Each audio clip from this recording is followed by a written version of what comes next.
Hello everyone. आज हम लोग पढ़ेंगे एक न्यू चैप्टर जिसका नाम है मस्कुलर सिस्टम। जिसका नाम है मस्कुलर सिस्टम। जैसे कि आप जानते हैं सिस्टम कई सारा पार्ट के मिलने से बनेगा।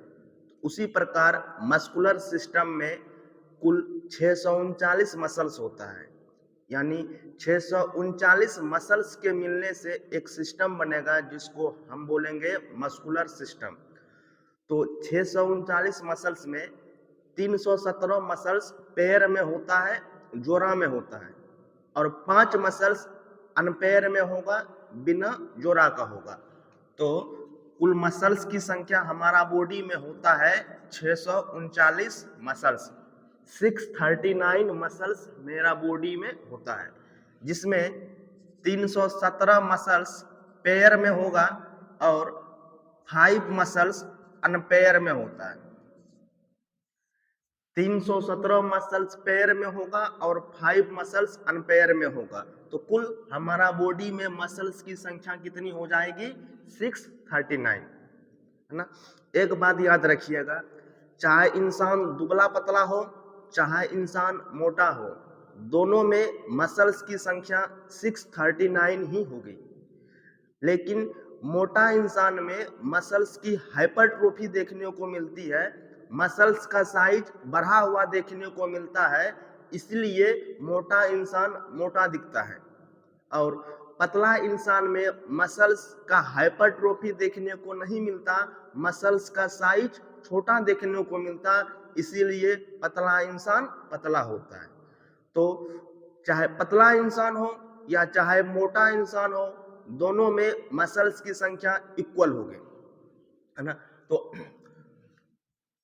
अब हम देखेंगे कि मसल्स का स्टडी को हम बोलते हैं मायोलॉजी, है ना, या इसी को हम बोलेंगे सार्कोलॉजी।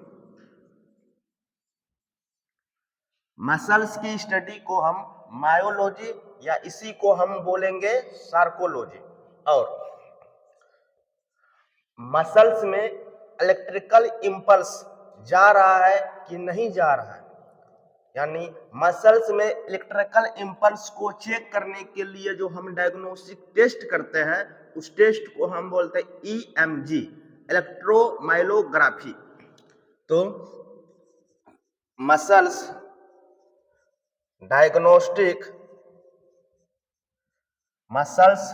डायग्नोस्टिक टेस्ट को हम क्या बोलेंगे? ईएमजी। इसको फुल फॉर्म में बोलते हैं इलेक्ट्रोमाइलोग्राफी। ठीक। मसल्स की स्टडी को हम बोलेंगे मायोलॉजी, और मसल्स में इलेक्ट्रिकल इंपल्स को डायग्नोस करने के लिए जो हम टेस्ट करेंगे, उस टेस्ट को हम बोलेंगे इलेक्ट्रोमाइलोग्राफी। इतना बात हम पढ़ चुके। 639 मसल्स में हर एक मसल्स का नाम याद रखना इम्पोर्टेंट नहीं।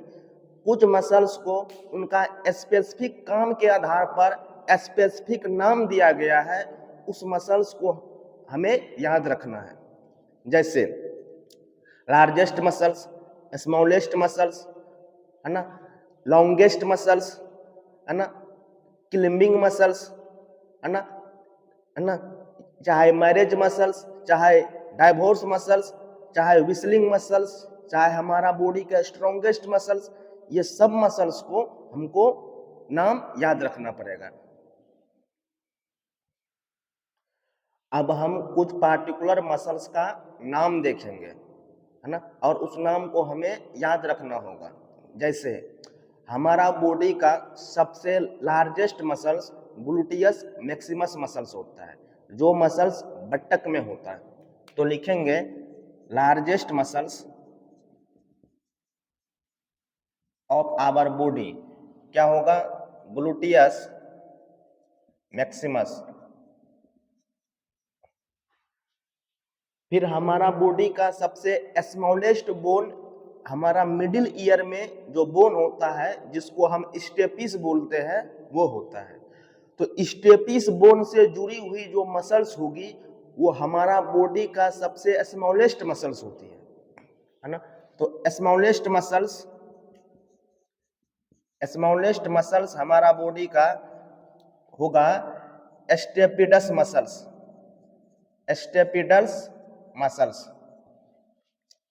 है ना। फिर चाहे लॉन्गेस्ट मसल्स हो, चाहे हनीमून मसल्स हो, चाहे टेलर मसल्स हो, मतलब जिस मसल से दर्जी है ना कपड़े का सिलाई कर पाता है उसको हम बोलते हैं टेलर मसल्स। तो या लॉन्गेस्ट मसल्स हो, या हनीमून मसल्स हो, या टेलर मसल्स हो, तीनों मसल्स कॉमनली रूप से हम जानते हैं जिसको हम बोलते हैं सार्टोरियस मसल्स है ना। चाहे लॉन्गेस्ट मसल्स या हनीमून मसल्स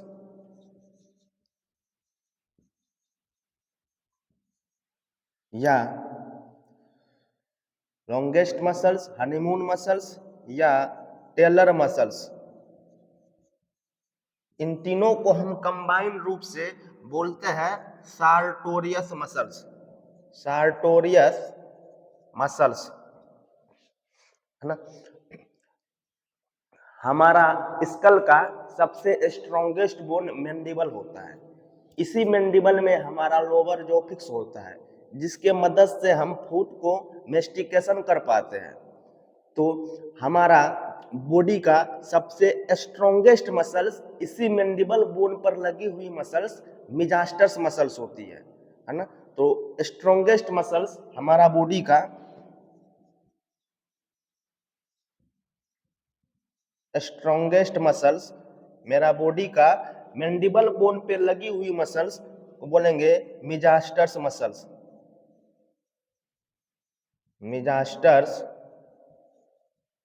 मसल्स।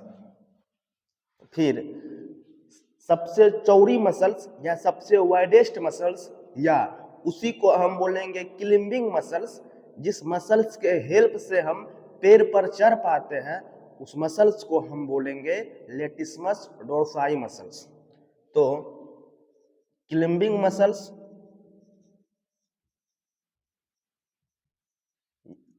और इसी को बोलेंगे वाइडेस्ट मसल्स, सबसे चौड़ी मसल्स को कॉमनली रूप से हम बोलते हैं latissimus dorsi muscles.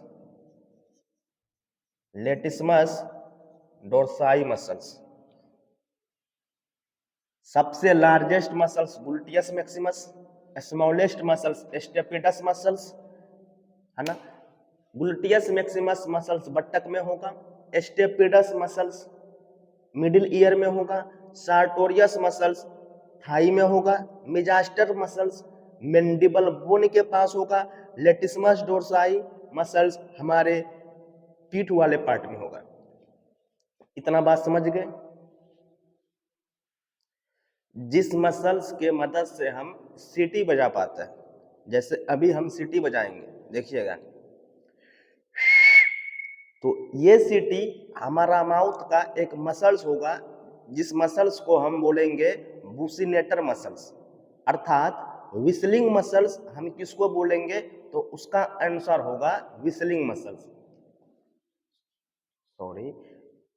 Whistling muscles हम किसको बोलेंगे उसका आंसर होगा बुसिनेटर मसल्स है ना। तो विस्लिंग मसल्स मतलब सीटी बजाने वाला मसल्स हम किसको बोलेंगे तो उसका जवाब होगा बुसिनेटर मसल्स, जिसके मदद से हम क्या बजा पाएंगे सीटी है ना। फिर उसके बाद देखिए, फिर स्विमिंग मसल्स किसको बोलेंगे तो उसका जवाब होगा प्रोनेटर क्वाड्रेटस मसल्स को हम बोलेंगे स्विमिंग मसल्स, जिसके मदद से हम तैर पाते हैं है ना। स्विमिंग मसल्स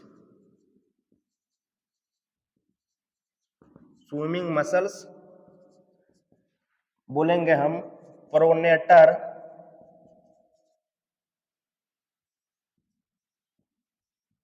क्वाड्रेटस मसल्स को हम बोलेंगे स्विमिंग मसल्स, है ना। फिर एक आता है स्माइलिंग मसल्स, स्माइलिंग मसल्स, है ना। किस मसल्स का हेल्प से हम स्माइल कर पाते हैं, हम हंस पाते हैं। तो स्माइलिंग के लिए, स्माइलिंग फेस के लिए, है ना, ये हमारा चिक बोन, जिसको हम जाइगोमेटिक बोन बोलते हैं, उस बोन पर जो मसल्स लगी हुई होती है, उस मसल्स को हम बोलेंगे जाइगोमेटस मसल्स। तो जाइगोमेटस मसल्स को ही हम बोलेंगे स्माइलिंग मसल्स, है ना। क्यों? क्योंकि वो चिक बोन जाइगोमेटिक बोन पर लगी होती है ना। स्माइलिंग मसल्स, इसको हम कौन सा मसल्स बोलेंगे? जाइगोमेटियस मसल्स, है ना। फिर मैरेज मसल्स,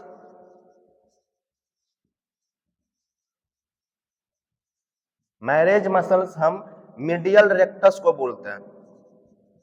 मैरेज मसल्स हम मीडियल रेक्टस को बोलते हैं, जबकि डाइवोर्स मसल्स, डाइवोर्स मसल्स हम बोलेंगे लेटरल रेक्टस। डाइवोर्स मसल्स हम बोलेंगे लेटरल रेक्टस। जब हम किसी के आंखों में आंखें डाल के देखते हैं तो उस दौरान मीडियल रेक्टस मसल्स हेल्प होता है। जब हम किसी से नजर चुराते हैं तो उस दौरान डाइवोर्स मसल्स या लेटरल रेक्टस की हेल्प लेते हैं, है ना। अब सुनेंगे anti rapist muscles, anti rapist muscles, ऐसा मसल्स जिसके हेल्प से फीमेल रेप का अगेंस्ट कर पाता है, उस मसल्स को हम बोलेंगे एंटी रेपिस्ट मसल्स, है ना, जिसका नाम होता है ग्रेसिलिस मसल्स, है ना। फिर अगर पूछा जाएगा कौन सा मसल्स जो क्रिसमस ट्री लाइक स्ट्रक्चर का होता है ना, तो इसका जवाब होगा, इसका जवाब होगा कौन सा मसल्स? रोम्बॉइड मसल्स, है ना। ऐसा मसल्स जिसमें बहुत सारा ब्रांच देखने को मिलेगा, क्रिसमस का ट्री में इसी प्रकार का ब्रांच देखने को मिलता है ना। तो क्रिसमस ट्री मसल्स हम किसको बोलेंगे? उसका जवाब होगा rhomboid muscles. Christmas tree muscles, इसका जवाब होगा रोम्बॉइड मसल्स, रोम्बॉइड मसल्स। जब हमें पूछा जाएगा कि आर्म में जो हम इंट्रामस्कुलर इंजेक्शन लेते हैं कौन सा मसल्स में लेते हैं, तो इसका जवाब होगा डेल्टॉइड मसल्स। ये डेल्टॉइड मसल्स में हम इंट्रामस्कुलर इंजेक्शन लेते हैं और इंजेक्शन के अमाउंट लेस देन 1 ml होगा, 1 ml होगा। अगर हम आर्म में 1 ml से ज्यादा इंजेक्शन दे दिए तो हाथ का भारी होने का चांस बढ़ जाएगा। क्यों? क्योंकि डेल्टॉइड मसल्स उतना, है ना, लार्ज या स्ट्रॉन्गेस्ट मसल्स नहीं होगा जो 1 ml से ज्यादा मेडिसिन को एब्जॉर्ब कर सके, है ना। तो इंट्रामस्कुलर इंजेक्शन जो हम आर्म में देंगे उस मसल्स का नाम होगा डेल्टॉइड मसल्स, उस मसल्स का नाम होगा डेल्टॉइड मसल्स, है ना। इंट्रामस्कुलर इंजेक्शन जब हम बट्टक में देते हैं तो उस, है ना, मसल्स का नाम होता है वेंट्रल ग्लूटियल, वेंट्रल ग्लूटियल। हम जब भी बट्टक में मसल्स देते हैं, ये बट्टक हो गया, है ना, ये हो गया राइट बट्टक, ये हो गया लेफ्ट बट्टक।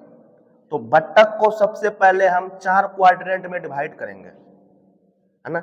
इस वाला क्वाड्रेंट को हम बोलते हैं अपर आउटर, अपर आउटर, है ना। तो हम बट्टक में इसी अपर आउटर क्वाड्रेंट में इंट्रामस्कुलर इंजेक्शन देंगे, अर्थात इसी अपर आउटर क्वाड्रेंट में जो मसल्स होगा उस मसल्स को हम बोलेंगे वेंट्रल ग्लूटियल, है ना। इस अपर आउटर क्वाड्रेंट में जो मसल्स होगा इसी मसल्स को हम बोलेंगे वेंट्रल ग्लूटियल, है ना। बात बाकी इन सब साइड पर जो मसल्स होगा यानी अपर इनर, लोअर इनर और लोअर आउटर में जो मसल्स होगा उस मसल्स को हम बोलेंगे डोर्सल ग्लूटियल मसल। उस मसल्स में हम कभी भी, है ना, इंट्रामस्कुलर इंजेक्शन नहीं देंगे। क्यों? क्योंकि ये डोर्सल ग्लूटियल मसल्स वो साइट है जहां बॉडी का सबसे लार्जेस्ट नर्व इसी से होकर गुजरता है। अगर हम बाय मिस्टेक इस डोर्सल ग्लूटियल साइट पर इंजेक्शन को इंजेक्ट कर दे तो अगर किसी वजह से सियाटिक नर्व डैमेज हो जाएगा तो पूरे का पूरे लोअर लिम्स में हमारा पैरालिसिस मार देगा। तो इसीलिए जब भी हम बटक में इंजेक्शन देते हैं तो बटक को हम 4 क्वाड्रेंट में डिवाइड कर देंगे, है ना, और अपर आउटर क्वाड्रेंट में ही हम इंट्रामस्कुलर देते हैं। क्यों? क्योंकि अपर आउटर क्वाड्रेंट में ही मसल्स होता है वेंट्रल ग्लूटियल, है ना। इन सब रीजन पर हम इंट्रामस्कुलर इंजेक्शन नहीं देंगे क्योंकि ये वो रीजन होता है ना, जिस पर डोर्सल ग्लूटियल मसल्स प्रेजेंट होता है और इस रीजन से सियाटिक नर्व पास करता है ना। फिर इंट्रामस्कुलर इंजेक्शन 3 साल से छोटा बच्चा को जब देंगे तो थाई में देते हैं। थाई का मसल्स का नाम होता है वेस्टस ग्लूटियस, है ना, सॉरी, थाई का मसल्स का नाम होगा वेस्टस लेटेरलिस, है ना। तो अब क्वेश्चन आता है कि बच्चे में हम इंट्रामस्कुलर इंजेक्शन 3 साल से छोटे बच्चे में आईएम इंजेक्शन हम थाई में ही क्यों देंगे, हम आर्म में क्यों नहीं देंगे, हम बटक में क्यों नहीं देंगे? इसका रीजन है 3 साल से छोटा बच्चा सबसे ज्यादा एक्टिविटी, सबसे ज्यादा एक्सरसाइज अपना लोअर लिम्स को करता है, पैर को करता है। सबसे ज्यादा एक्टिविटी पैर का करने की वजह से उसका थाई का मसल्स मोर डेवलप हो जाता है, ज्यादा डेवलप हो जाता है as compare to arm muscles, as compare to buttock muscles. इसीलिए हम चाइल्ड में थाई का मसल्स सेलेक्ट करते हैं इंट्रामस्कुलर इंजेक्शन के लिए, जिसका नाम है वेस्टस लेटेरलिस, है ना। Intramuscular injection in less than 3 year child, इसका जवाब क्या हो जाएगा? वेस्टस लेटेरलिस, है ना। तो हमने कुछ स्पेसिफिक और स्पेशल मसल्स का काम के आधार पर उनका नाम को जाना और ये नाम हमको याद रखना जरूरी है। अब हम देखेंगे क्वालिटी ऑफ मसल्स। है ना। तो मसल्स का कुछ स्पेसिफिक क्वालिटी होता है, जैसे मसल्स को हम कॉन्ट्रैक्ट और रिलैक्स कर पाते हैं, मसल्स को हम एक्सटेंड कर पाते हैं, विस्तार कर पाते हैं, फिर मसल्स को हम अपना प्रीवियस लेंथ में ले आ पाते हैं, है ना, फिर मसल्स को हम एक्साइट कर पाते हैं, है ना। तो मसल्स का कुछ स्पेसिफिक प्रॉपर्टी होगा, हम उसको देखेंगे। सबसे पहला प्रॉपर्टी होगा एक्साइटिबिलिटी। इसको हिंदी में बोलेंगे उत्तेजनशीलता।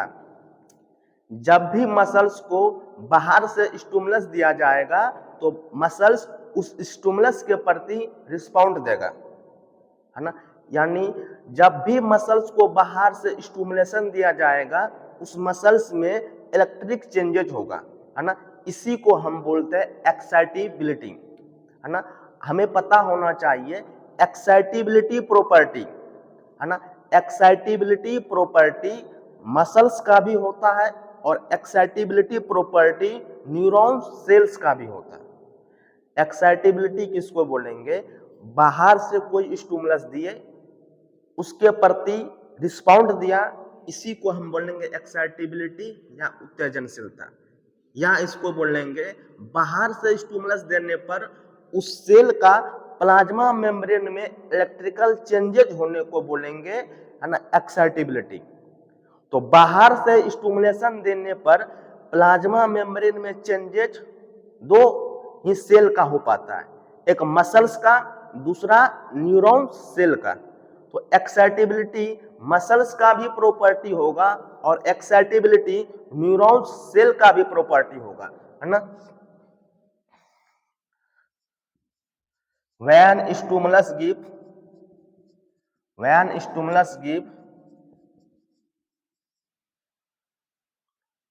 then give respond, स्टिमुलस के देने के बाद उसके प्रति प्रतिक्रिया देने लगता है मसल्स, और इसी को बोलेंगे व्हेन स्टिमुलस गिव, जब स्टिमुलस दिया जाता है, then electrical changes in is happen, है ना, on plasma membrane. When stimulus give then electrical changes is found in cell membrane,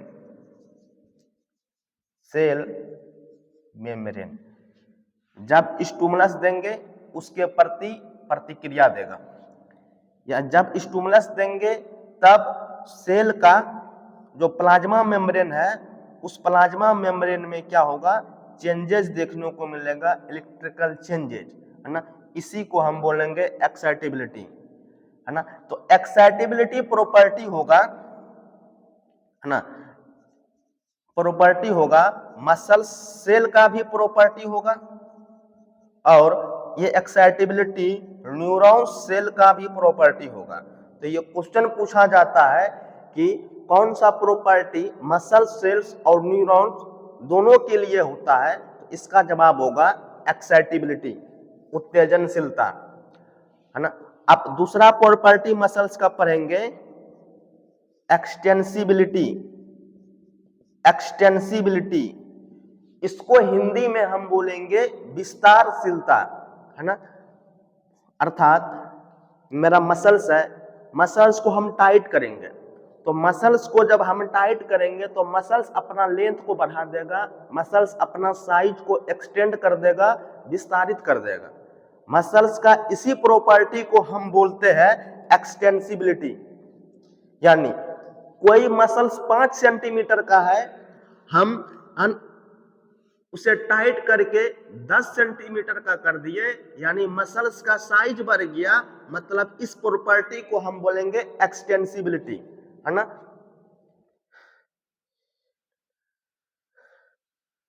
तो लिखेंगे muscles have property, muscles have property, है ना, टू एक्सटेंड।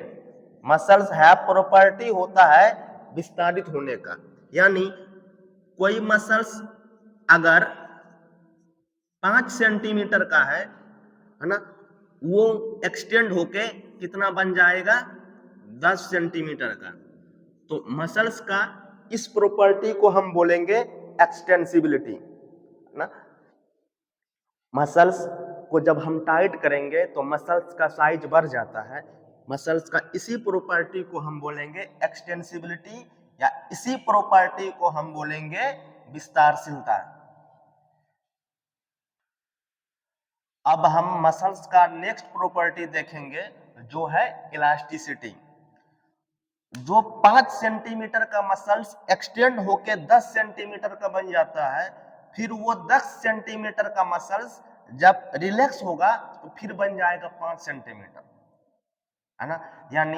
यानी एक्सटेंड हो रहा मसल्स का, विस्तारित हो रहा मसल्स का अपने पुराना शेप में आ जाने को हम बोलेंगे इलास्टिसिटी।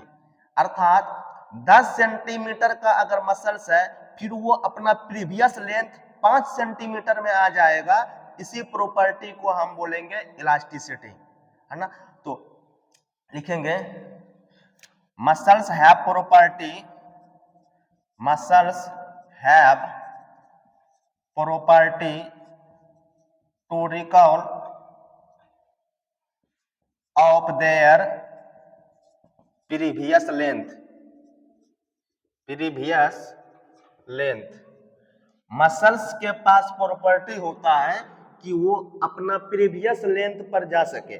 जिस प्रकार हम लब्बर देखे हैं, है ना, लब्बर को जब हम खींचेंगे तो वो एक्सटेंड हो गया, तो मसल्स की इस प्रॉपर्टी को हम बोलेंगे एक्सटेंसिबिलिटी। फिर लबर को हम जब छोड़ देंगे तो अपना नॉर्मल शेप में आ जाएगा, तो मसल्स की इस प्रॉपर्टी को हम बोलेंगे इलास्टिसिटी। यानी 10 सेंटीमीटर का मसल्स है जो था, वो अपना नॉर्मल लेंथ में आ गया, कितना, 5 सेंटीमीटर, तो मसल्स का इस प्रॉपर्टी को हम बोलेंगे इलास्टिसिटी, है ना। अब मसल्स का नेक्स्ट प्रॉपर्टी को बोलते हैं हम कॉन्ट्रैक्टिबिलिटी। कॉन्ट्रैक्टिबिलिटी इसको हम बोलते हैं हिंदी में संकुचनशीलता। हम जानते हैं मसल्स के पास कॉन्ट्रैक्ट और मसल्स के पास रिलैक्स होने का गुण होता है ना। तो मसल्स का कॉन्ट्रैक्ट होने की प्रॉपर्टी को हम बोलते हैं कॉन्ट्रैक्टिबिलिटी, है ना। हम आगे देखेंगे मसल्स के पास स्पेशल टाइप का प्रोटीन होता है जिसको हम बोलेंगे एक्टिन और मायोसिन, जिसके मदद से मसल्स कॉन्ट्रैक्ट कर पाएगा और रिलैक्स कर पाएगा, है ना।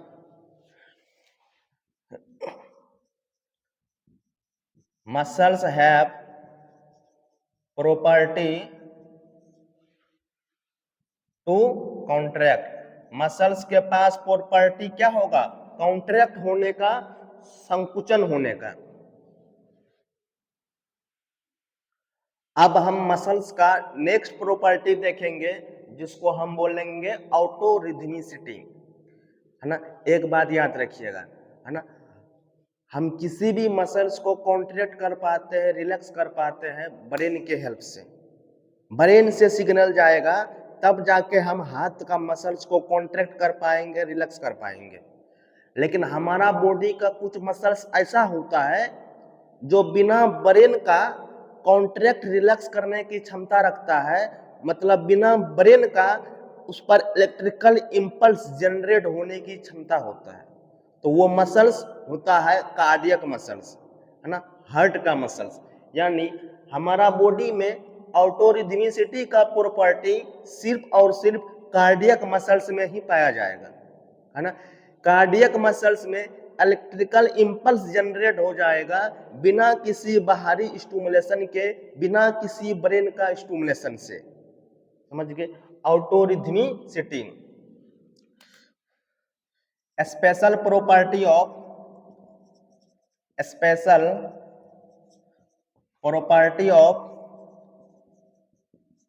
Cardiac muscles. कार्डियक मसल्स का स्पेशल प्रॉपर्टी होगा ऑटोरिथमिसिटी, है ना। कार्डियक मसल्स जनरेट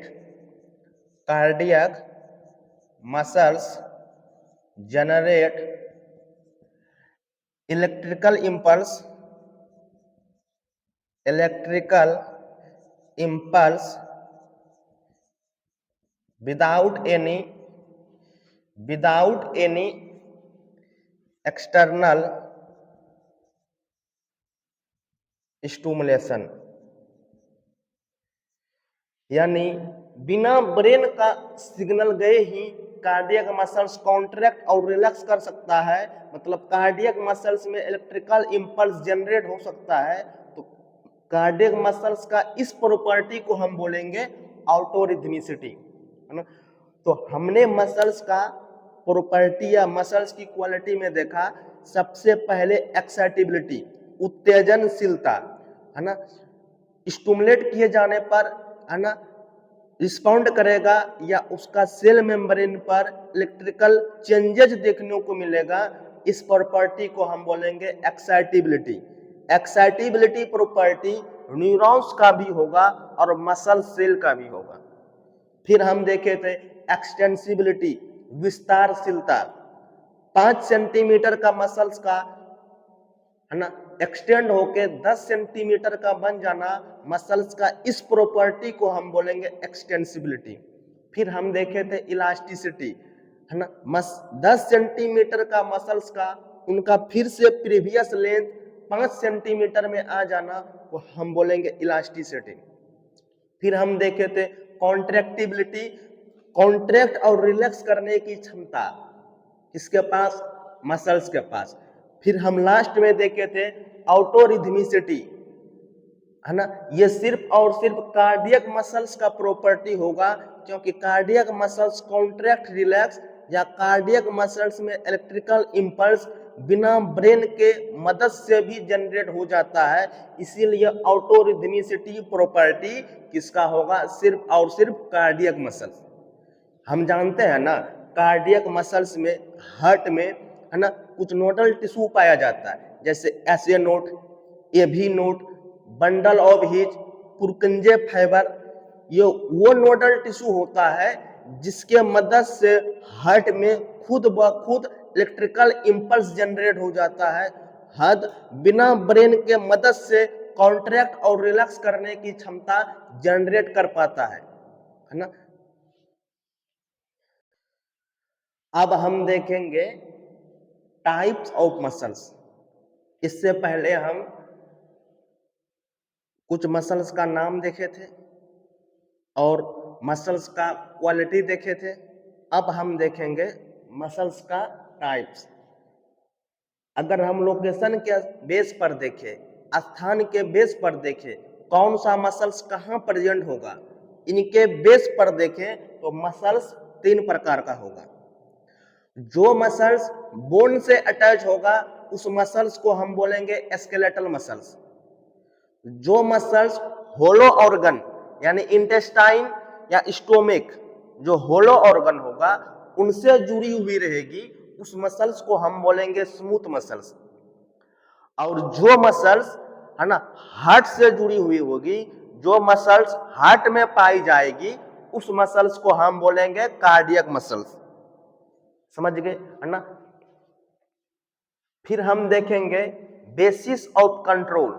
कंट्रोल के बेस पर मसल्स को हम 2 भाग में डिवाइड करते हैं। जिसको हम कंट्रोल कर पाते हैं, जिसको हम ब्रेन से कंट्रोल कर पाते हैं, सेंट्रल नर्वस सिस्टम से कंट्रोल कर पाते हैं, ऐसा मसल्स को बोलेंगे वॉलंटरी मसल्स। और जिस मसल्स को हम ब्रेन से कंट्रोल नहीं कर पाते हैं, उस मसल्स को हम बोलेंगे इनवॉलंटरी मसल्स, है ना। फिर हम देखेंगे स्ट्रेशन, इसी को हिंदी में बोलेंगे धारा, लाइन, छोटी छोटी लाइन। जिस मसल्स में स्ट्रेशन प्रेजेंट होगा, है ना, और जिस मसल्स में स्ट्रेशन एब्सेंट होगा, यानी स्ट्रेशन के बेस पर हम मसल्स को 2 भाग में बांटेंगे। एक में स्ट्रेशन प्रेजेंट होगा और एक में स्ट्रेशन एब्सेंट होगा। तो सबसे पहले हम मसल्स को लोकेशन के बेस पर डिवाइड करेंगे। जो मसल्स बोन से अटैच हो उसको बोलेंगे हम स्केलेटल मसल्स, स्केलेटल मसल्स। फिर जो मसल्स होलो ऑर्गन के चारों तरफ होगा उसको हम बोलेंगे स्मूथ मसल्स। फिर जो मसल्स हार्ट में प्रेजेंट होगा उसको हम बोलेंगे कार्डियक मसल्स, है ना। स्केलेटल मसल्स, स्मूथ मसल्स और कार्डियक मसल्स, है ना। स्केलेटल मसल्स किससे जुड़ी हुई होगी, बोन से, है ना। अटैच विथ किससे, बोन। कौन सा muscles, skeletal muscles. Smooth muscles किससे जुड़ी हुई होगी, होलो ऑर्गन जो भी होगा हमारा बॉडी का, जिस ऑर्गन के अंदर में कैनाल होगा, रास्ता होगा, उसको हम बोलेंगे होलो ऑर्गन। जैसे में small intestine, large intestine, stomach. इस ऑर्गन के सराउंडिंग में जो मसल्स होगा उस मसल्स को हम बोलेंगे स्मूथ मसल्स, है ना। और स्मूथ मसल्स प्रेजेंट कहाँ होगा, सराउंडिंग होलो ऑर्गन, खोखला ऑर्गन के अंदर प्रेजेंट होगा स्मूथ मसल्स, और जो मसल्स हार्ट में प्रेजेंट होगा उसको हम बोलेंगे cardiac muscles, present at heart, उसको हम बोलेंगे कार्डियक मसल्स। आप सुनिए स्केलेटल मसल्स के बारे में सुनिए। जितनी भी मसल्स बोन से जुड़ी हुई होगी हम उसको ब्रेन से कंट्रोल कर पाएंगे, है ना।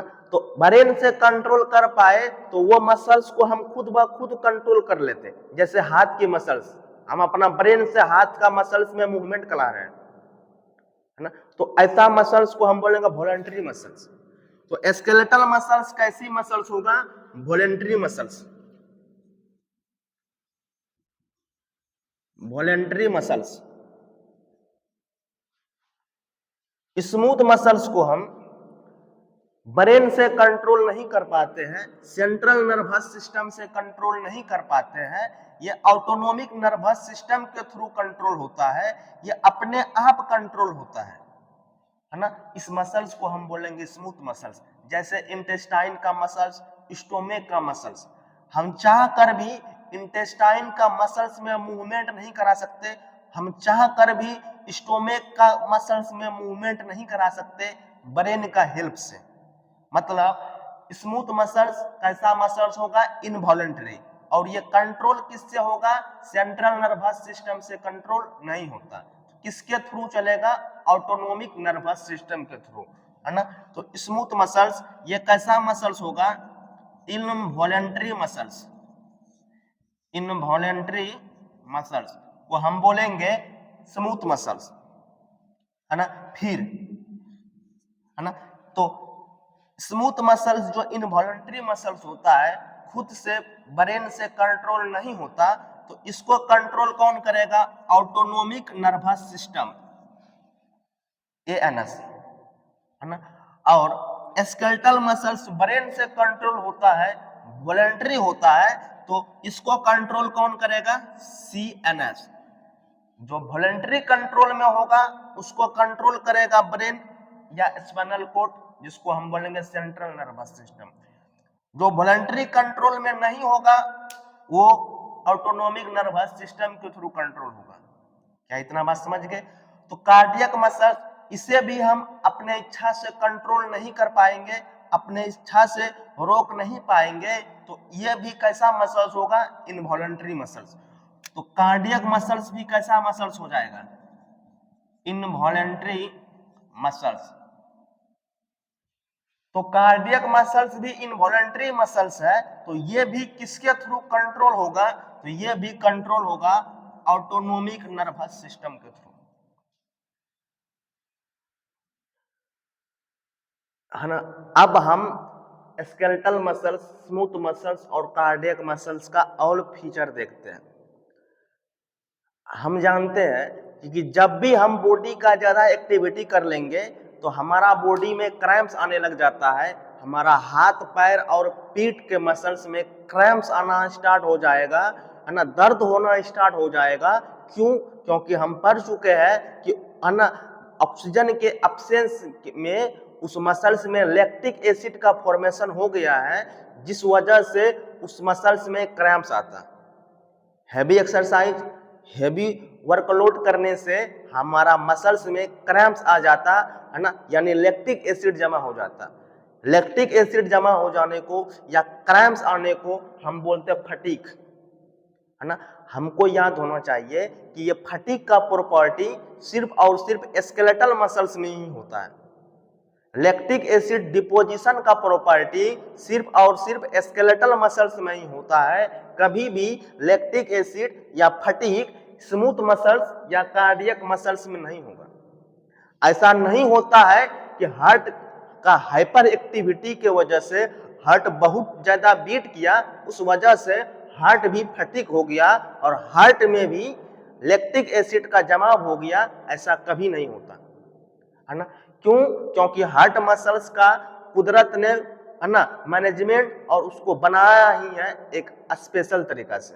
इसीलिए इसमें फटीग नहीं होता। फिर स्मूथ मसल्स में भी फटीग नहीं होगा, चाहे इंटेस्टाइन का मसल्स हो, चाहे लीवर का मसल्स हो, चाहे स्टोमेक का मसल्स हो, उसमें फटीग नहीं होगा, लैक्टिक एसिड जमावट नहीं होगा, है ना। तो फटीग स्केलेटल मसल्स में क्या होगा, प्रेजेंट होता है। लैक्टिक एसिड डिपोजिशन या फटीग स्मूथ मसल्स में क्या होगा, एब्सेंट होता है ना। फिर फटीग या लैक्टिक एसिड डिपोजिशन कभी भी हार्ट का मसल्स में भी नहीं होता, है ना, तो एब्सेंट होता है। एस्ट्रेशन, एस्ट्रेशन को हिंदी में बोलेंगे धारा, है ना। जिस प्रकार ये हम एक मसल्स ले लिए, इस मसल्स में देखिए छोटी छोटी छोटी छोटी लाइन होगा, छोटी छोटी छोटी छोटी लाइन, तो इस लाइन को ही हम बोलते एस्ट्रेशन, है ना। यह लाइन या धाराएं एक स्पेशल प्रोटीन के वजह से होता, जिस प्रोटीन को हम बोलते एक्टिन और मायोसिन प्रोटीन, है ना। ये एक्टिन और मायोसिन प्रोटीन या धाराएं मेनली उसी मसल्स में होगा जो मसल्स कॉन्ट्रैक्ट और रिलैक्स कर पाता है। जो मसल्स कॉन्ट्रैक्ट और रिलैक्स नहीं कर पाएगा वो मसल्स में एस्ट्रेशन प्रेजेंट या धाराएं प्रेजेंट नहीं होगा, है ना। तो हम जानते हैं कि कॉन्ट्रैक्शन और रिलैक्सेशन का प्रॉपर्टी सिर्फ और सिर्फ स्केलेटल मसल्स में होता है और कार्डियक मसल्स में होता है, क्योंकि पूरे का पूरे वेंट्रिकल कॉन्ट्रैक्ट होगा और पूरे का पूरे ऑट्रियम भी कॉन्ट्रैक्ट होगा, है ना।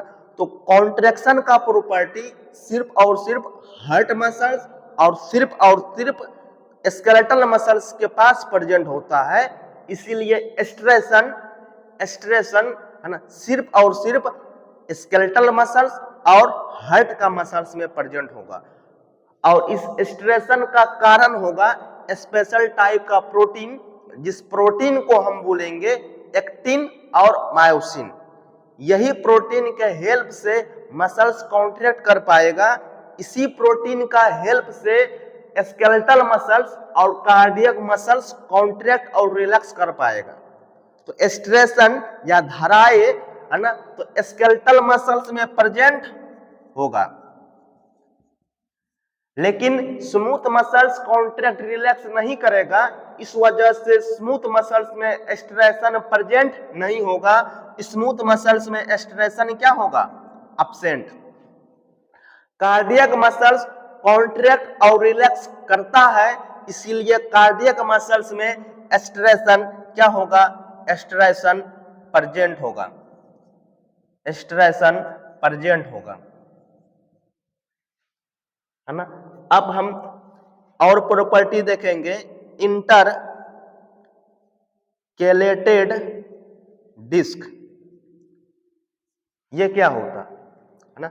हम जानते हैं कि हार्ट के पास एक स्पेशल टाइप का मसल्स होता, जिनके पास पूरे लाइफ में कभी भी उसको फटीग का सामना करना नहीं पड़ता, लैक्टिक एसिड डिपोजिशन होने का सामना नहीं करना पड़ता, है ना।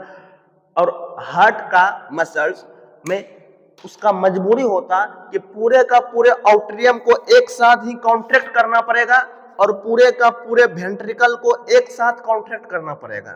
तो एक साथ सिग्नल पूरे का पूरे वेंट्रिकल में ट्रांसमिट होना चाहिए और एक साथ सिग्नल पूरे का पूरे ऑट्रियम में ट्रांसमिट होना चाहिए।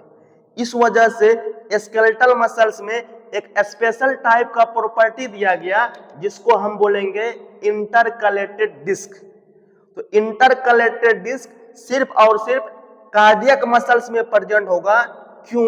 क्योंकि कार्डियक मसल्स को एक साथ कॉन्ट्रैक्ट और एक साथ रिलैक्स करने की जरूरत होता है। एक साथ वेंट्रिकल कॉन्ट्रैक्ट करेगा और एक साथ वेंट्रिकल रिलैक्स करेगा, एक साथ ऑट्रियम कॉन्ट्रैक्ट करेगा, एक साथ ऑट्रियम रिलैक्स करेगा।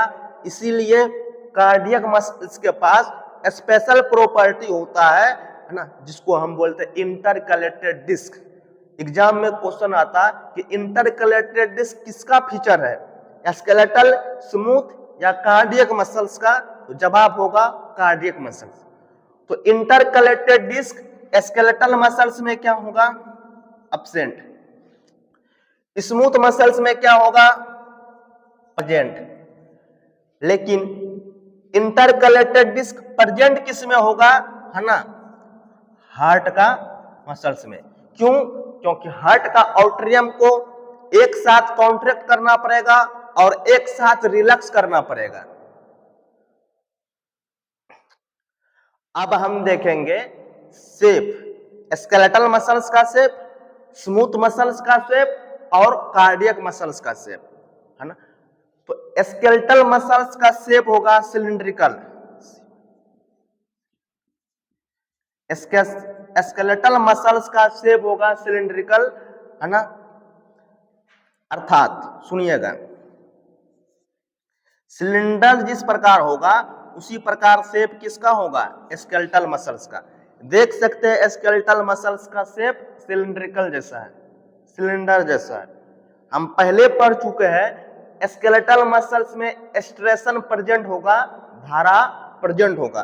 तो इस वजह से स्केलेटल मसल्स में देखिए छोटी छोटी लाइन देखने को मिलेगा आपको। ये स्ट्रेशन प्रेजेंट क्यों होगा? एक्टिन और मायोसिन प्रोटीन के वजह से।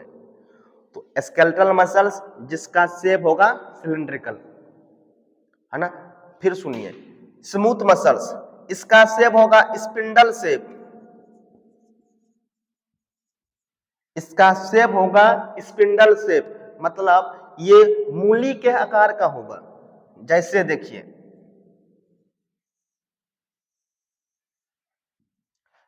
स्पिंडल शेप या मूली का शेप का होगा कौन सा मसल्स? Smooth muscles. लेकिन कार्डियक मसल्स के बारे में देखिए, कार्डियक मसल्स का शेप होगा सिलिंड्रिकल तो होगा, लेकिन वो सिलिंड्रिकल जुड़ी हुई रहेगी, यानी इसका शेप होगा ब्रांच्ड, ब्रांच सिलिंड्रिकल, इसका शेप होगा कार्डियक मसल्स का। यानी